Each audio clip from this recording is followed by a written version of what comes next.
کشمیر کے مسلمانوں کے ساتھ تو برسوں سے یہ ظلم ہو رہا ہے، کسی معمولی سی بات پر ان کے گھروں کو جلا کر راکھ کر دیا جاتا ہے، ان کی بیوی بچوں کو بے دردی سے موت کے گھاٹ اتار دیا جاتا ہے، اور اس بستی والوں کی سادہ لوئی تو دیکھو، تم نے یہاں آ کر انہیں ایک دردناک جھوٹی کہانی سنائی اور انہوں نے یقین کر لیا۔ تحقیق کرنے کی ضرورت شاید اس لیے نہیں سمجھی کہ وادی میں ہر جگہ مسلمانوں کے ساتھ یہی کچھ ہو رہا ہے، انہوں نے تمہاری کہانی پر بھی یقین کر لیا اور تم ان کی سادہ لوئی سے فائدہ اٹھا کر اپنا کام کرتے رہے۔ تمہارا اصل مشن شاید بابا عبدالفتح کا سراغ لگانا تھا، اس کے لیے تم نے پہلے بہت نیک اور شریف انسان اور پکا مسلمان بن کر بستی والوں کا اعتماد حاصل کیا۔ بابا عبدالفتح بستی میں آتا رہتا تھا، تم ان کے اعتماد بھی حاصل کرنے کی کوشش کرتے رہے اور بستی کے بعض لوگوں سے بھی ان کے ٹھکانے کے بارے میں پوچھنے کی کوشش کرتے رہے، لیکن بستی کے لوگ غدار نہیں ہیں، وہ اپنے ہیرو کا ٹھکانہ کیسے بتا دیتے۔ اسی دوران تم نے اپنی دوسری سرگرمیاں جاری رکھی اور وقتاً فوقتاً بستی میں پناہ لینے والے مجاہدین کے بارے میں اپنے آقاؤں کو اطلاع دیتے رہے۔ مجھے نہیں معلوم تم نے بابا عبدالفتح کا ٹھکانہ کس طرح معلوم کر لیا تھا، ہو سکتا ہے بستی کے کسی شخص کے منہ سے غلطی سے کوئی ایسی بات نکل گئی ہو جس سے تمہیں بابا کے ٹھکانے کا پتہ چل گیا ہو اور تم نے اپنے آقاؤں کو اطلاع کر دی ہو۔ بابا عبدالفتح نے مجاہدانہ زندگی گزاری تھی، اس نے ایک مجاہد ہی کی طرح موت کو گلے لگا لیا تھا، وہ تو شہادت کے رتبے پر فائز ہوا اور ہر مجاہد کی خواہش یہی ہوتی ہے، لیکن وہ جو 4 بھیڑیے اسے گھیرنے کے لیے آئے تھے ان میں سے کوئی بھی زندہ واپس نہیں جا سکا، وہ چاروں جہنم واصل ہو چکے ہیں، ان کی لاشیں بھیڑیوں کی خوراک بن چکی ہیں۔ میں خاموش ہو گیا، میری نظریں رستم کے چہرے پر مرکوز تھیں، وہ فرش پر بیٹھا خاموش ابھی تک کاندھا سہلا رہا تھا جہاں انگوری کی رائفل کی بٹ کی ضرب لگی تھی۔ تمہیں شاید کسی طرح ہماری بستی میں آنے کی اطلاع مل گئی تھی، میں نے چند لمحوں کی خاموشی کے بعد کہا، اور شاید تمہیں بابا عبدالفتح کی شہادت کا بھی پتہ چل گیا اور تم تصدیق کرنے کے لیے ولی محمد کے گھر پہنچ گئے، لیکن تم زیادہ دیر وہاں نہیں بیٹھے، تصدیق ہوتے ہی واپس آ گئے اور ٹرانسمیٹر پر اپنے آقاؤں کو اطلاع دینے جا رہے تھے۔ تم نے جو کہنا تھا کہہ چکے، رستم نے اپنی جگہ سے اٹھتے ہوئے کہا۔ اس وقت اس کے چہرے پر اور لہجے میں اطمینان کی جھلک دیکھ کر میں چونکے بغیر نہیں رہ سکا۔ تو گویا تمہارے پاس بھی کہنے کو کچھ ہے؟ میں نے اسے گھورا۔ ہاں، اس نے جواب دیا، یہ جو کچھ بھی ہوا کسی غلط فہمی کا نتیجہ ہے، میں مسلمان ہوں، اسی وادی کی مٹی سے جنم لیا ہے، میں بھی اس زمین کا اتنا ہی وفادار ہوں جتنے تم یا کوئی اور مسلمان ہو سکتا ہے، میں اس سرزمین سے غداری کا تصور بھی نہیں کر سکتا، تمہیں شاید غلط فہمی ہوئی ہے، تم اگر آرام سے بیٹھ کر بات کرو تو میں اپنے موقف کو سچ ثابت کر سکتا ہوں کہ میں نے کوئی غلط کام نہیں کیا۔ تو پھر تم نے بھاگنے کی کوشش کیوں کی تھی؟ میں نے اسے گھورا۔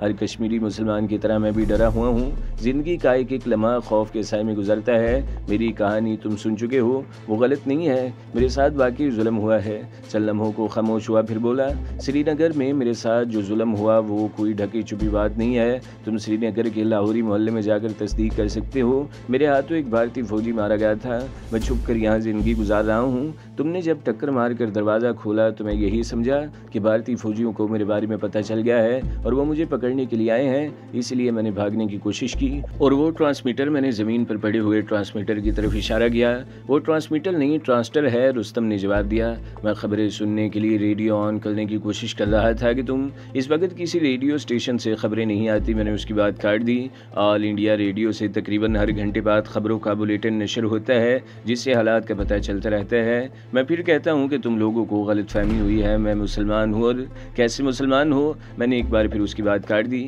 مسلمان خدا کے سوا کسی اور سے مدد نہیں مانگتے، کسی مشکل کے وقت بھی اس کے منہ سے خدا ہی کا نام نکلتا ہے، اور تم کیسے مسلمان ہو کہ مجھے اپنی کالی دیوی کے عذاب سے ڈرا رہے ہو؟ میں سری نگر میں پیدا ہوا ہوں اور وہیں پلا بڑا ہوں، رستم نے جواب دیا۔ وہ بلا شبہ ہی اعصاب کا مالک تھا، رنگے ہاتھوں پکڑے جانے کے باوجود اس نے اپنے آپ پر قابو پا لیا تھا اور اس واقعے کو کوئی اور رنگ دینے کی کوشش کر رہا تھا، اور میرے خیال میں اس کی بات سن لینے میں کوئی حرج نہیں تھا۔ ہمارے محلے میں ہندوؤں کی اکثریت ہے، میں بچپن ہی سے ان کے بیچ میں رہا ہوں، ہندی شبد الفاظ بولنے اور ہندی دیوی دیوتاؤں کے نام لینے کی عادت ہو گئی ہے، ایسے مسلمان کو تو ڈوب مرنا چاہیے جو پتھر کی مورتیوں کو بھی خدا مان کر ان کا نام زبان پر لاتا ہے۔ میں نے اسے گھورا، تم ہندوؤں کے بیچ پلے بڑے ہو، لیکن کیا آج تک تم نے کسی ہندو کے منہ سے اللہ کا نام نکلتے سنا ہے؟ کیا کبھی کسی ہندو کو بسم اللہ یا ماشاء اللہ یا انشاءاللہ کہتے سنا ہے؟ نہیں رستم، تمہاری یہ کہانی ایک دلچسپ لطیفہ تو ہو سکتی ہے مگر اس پر یقین نہیں کیا جا سکتا، اور پھر تمہاری اس ٹرنک میں تمہاری اس کالی مائی کی فریم شدہ تصویر تمہاری اس بیان کی نفی کر رہی ہے۔ کیسی تصویر؟ اس کے لہجے میں حیرت تھی، میری بات سن کر اس کے چہرے کا رنگ متغیر ہو گیا تھا، لیکن اس نے فوراً ہی اپنی کیفیت پر قابو پا لیا تھا۔ میں نے جھک کر چارپائی کے نیچے سے ٹرنک باہر کھینچ لیا گیا، اس کا ڈھکن اٹھایا اور کپڑے کے نیچے سے وہ فریم نکال لیا۔ یہ ہے تمہاری کالی مائی کی تصویر جس کے تم سامنے پوجا کر رہے تھے۔ میں نے تصویر اس کے سامنے پھینک دی۔ یہ تصویر؟ وہ پہلی مرتبہ ہکلایا مگر فوراً ہی سنبھل گیا۔ تقریباً 20 دن پہلے بھارتی فوجیوں نے مجاہدین کی تلاش میں اس بستی کا ریڈ کیا تھا۔ ان کے ٹرک اس طرف سے گزرے تھے۔ واپسی پر یہ فریم شاید کسی ٹرک سے گر گیا تھا۔ تم جانتے ہو ہندو فوجی اپنے دیوی دیوتاؤں کی چھوٹی چھوٹی مورتیاں یا ان کی تصویریں اپنے پاس رکھتے ہیں۔ یہ تصویر بھی شاید ٹرک پر لگی ہوگی جو جھٹکا لگنے سے گر گئی اور میں نے اسے اٹھا لیا تھا۔ ٹھیک کہا تم نے، میں نے کہا۔ میں آخری حد تک تمہاری بات سننے کو تیار ہوں۔ ایک جھوٹ نبھانے کے لیے کئی جھوٹ بولنے پڑتے ہیں اور ان میں تسلسل قائم نہیں رہتا۔ میں اس طرح سے ثابت کر سکتا ہوں کہ تم مسلمان نہیں ہندو ہو اور ایک پلاننگ کے تحت مخبری کے لیے یہاں آئے ہوئے تھے۔ تمہیں میری بات کا یقین کرنا پڑے گا، میں مسلمان۔ میں نے ولی محمد کو اشارہ کیا۔ وہ نپے تلے قدم اٹھاتا ہوا رستم کے پیچھے چلا گیا۔ میں جو کچھ کرنا چاہتا تھا اس کے لیے انگوری کی موجودگی مناسب نہیں تھی۔ میں نے اسے اشارہ کیا۔ وہ کھڑکی سے ایک طرف ہٹ گئی۔ ولی محمد نے اچانک ہی رستم کو پیچھے سے باہوں میں جکڑ لیا۔ رستم بھی شاید سمجھ گیا کہ میں کیا کرنے والا ہوں۔ وہ مزاحمت کرنے لگا جس کے نتیجے میں وہ دونوں فرش پر گر گئے۔ ولی محمد کے ہاتھ سے ریوالور چھوٹ کر گر گیا مگر اس نے رستم پر اپنی گرفت ڈھیلی نہیں ہونے دی تھی۔ میں بھی آگے بڑھ گیا۔ رستم بری طرح لاتے چلا رہا تھا لیکن میں اس کے پاجامے کا بند کھولنے میں کامیاب نہیں ہو گیا اور پھر میں پیچھے ہٹ گیا۔ اب کسی اور ثبوت کی ضرورت نہیں تھی، وہ ہندو تھا۔ چھوڑو اسے، میں نے ولی محمد کو اشارہ کیا۔ ولی محمد اس کو چھوڑ کر الگ ہٹا ہی تھا کہ اس نے اپنی برہنگی کی پرواہ کی بغیر بڑی تیزی سے پستول کی طرف چھلانگ لگا دی۔ پستول ہاتھ میں آتی اس نے فائر کر دیا۔ گولی میرے سر سے چند انچ کے فاصلے سے گزر گئی اور اس سے پہلے کہ رستم کو دوسری گولی چلانے کا موقع ملتا کھڑکی کی طرف سے فائر ہوا اور رستم چیختا ہوا ڈھیر ہو گیا۔ انگوری کی چلائی ہوئی گولی رستم کے ریوالور والے بازو پر کلائی سے ذرا اوپر لگی تھی اور ہڈی توڑتی ہوئی نکل گئی تھی۔ ریوالور اس کے ہاتھ سے چھوٹ گیا تھا جسے ولی محمد نے جھپٹ کر اٹھا لیا۔ رستم کے بازو سے خون کی دھار بہہ رہی تھی اور وہ بری طرح چیخ مار رہا تھا۔ ولی محمد نے آگے بڑھ کر اس پر ٹھوکروں کی بارش کر دی۔ تم نے ہمارے کئی مجاہدوں کو دھوکے سے مروا دیا، ہمارے بابا عبد الفتح کو شہید کروا دیا، میں تمہیں زندہ نہیں چھوڑوں گا، بتا کون ہے تو؟ ولی محمد اس پر ٹھوکری برساتا ہوا چیخ رہا تھا۔ اسے چھوڑ دو ولی محمد، میں نے کہا، یہ اس طرح نہیں بتائے گا، اس کے لیے دوسرا طریقہ اختیار کرنا ہوگا اور اسے سزا تو ایسی دی جائے کہ آئندہ وہ لوگ اپنا کوئی جاسوس کسی بستی میں بھیجنے کی جرت نہ کریں۔ ولی محمد نے اسے چھوڑ دیا۔ اسی دوران انگوری بھی کمرے میں آ گئی۔ رستم کا نچلا دھڑ برہنہ تھا۔ انگوری رخ بدل کر کھڑی ہو گئی اور ولی محمد نے رستم کا پاجامہ اوپر کھینچ کر کمر بند باندھ دیا۔ میں رستم کے سامنے آ گیا۔ مجھے یہ جاننے کی ضرورت نہیں کہ تمہیں کس نے بھیجا تھا یا تمہارا نام کیا ہے، میں نے اس کے چہرے پر نظریں جمائے ہوئے کہا۔ میں صرف یہ جاننا چاہتا ہوں کہ اب تک تم ایسے کتنے مشن پائے تکمیل تک پہنچا چکے ہو اور تمہاری وجہ سے ہمارے کتنے مجاہدین تمہارے سرماؤں کے ہاتھوں شہید ہو گئے ہیں، کتنے گھر جلائے گئے ہیں اور کتنے بے گناہوں کو ظلم کا نشانہ بنایا گیا ہے۔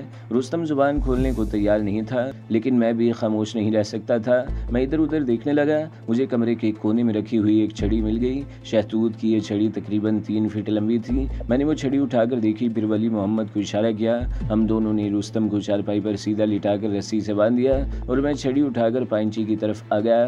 رستم کی آنکھوں میں وحشت بھر آئی۔ ہم بھی تشدد کے کچھ طریقے جانتے ہیں اور سچ بات تو یہ ہے کہ ہم لوگوں نے تشدد کے طریقے تمہیں لوگوں سے سیکھے ہیں۔ تم لوگ ہمارے پکڑے جانے والے مجاہدین اور بے گناہ شہریوں پر تشدد کے جو حربے استعمال کرتے ہو، ان میں سے صرف ایک ہی تم پر آزماؤں گا اور مجھے یقین ہے کہ تم مجھے کوئی دوسرا طریقہ استعمال کرنے کا موقع نہیں دو گے۔ میں نے اس کے چہرے پر نظریں جماتے ہوئے کہا۔ میں چند لمحے اس کی طرف دیکھتا رہا اور پھر چھڑی زور سے اس کے پیروں کے تلووں پر ماری۔ وہ چیخ اٹھا مگر میں رکے بغیر چھڑی سے ضربے لگاتا رہا۔ اگر اس کے ہاتھ پیر بندھے ہوئے نہ ہوتے تو وہ یقیناً فرش پر گر کر پانی سے نکالی ہوئی مچھلی کی طرح تڑپنے لگتا، مگر رسی کی بندشوں نے اسے ایسا موقع نہیں دیا تھا۔ ٹھہرو میں بتاتا ہوں، وہ چیخ اٹھا۔ میں نے ہاتھ روک لیا۔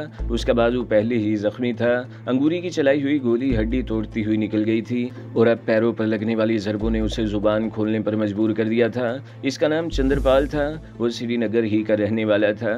پہلے پولیس کے لیے مخبر کی حیثیت سے کام کرتا رہا تھا۔ اس کی فراہم کردہ اطلاعات پر پولیس نے کئی بے گناہوں کو پکڑ کر تشدد کا نشانہ بنایا تھا اور اس تشدد سے 2 آدمی شہید بھی ہو گئے تھے۔ شہر میں رہتے ہوئے اس کا سب سے مکروہ اور سیاہ کارنامہ وہ تھا جب اس نے اپنے ہی محلے کی ایک خوبصورت مسلمان لڑکی کے خلاف پولیس میں مخبری کی تھی۔ وہ لڑکی پہلگام کی رہنے والی تھی اور مہینے میں 1-2 مرتبہ اپنے ماموں کے گھر آیا کرتی تھی جو اسے کپڑوں پر کڑھائی کا کام لے کر دیا کرتا تھا۔ ایک مرتبہ چندر پال نے اسے چھیڑ چھیڑ دیا تھا، جس پر لڑکی نے اسے تھپڑ رسید کر دیا تھا۔ یہ اتفاق تھا کہ اس وقت گلی سنسان تھی۔ اگر کوئی مسلمان چندرپال کو لڑکی کو چھیڑتے ہوئے دیکھ لیتا تو چندرپال زندہ نہ بچتا۔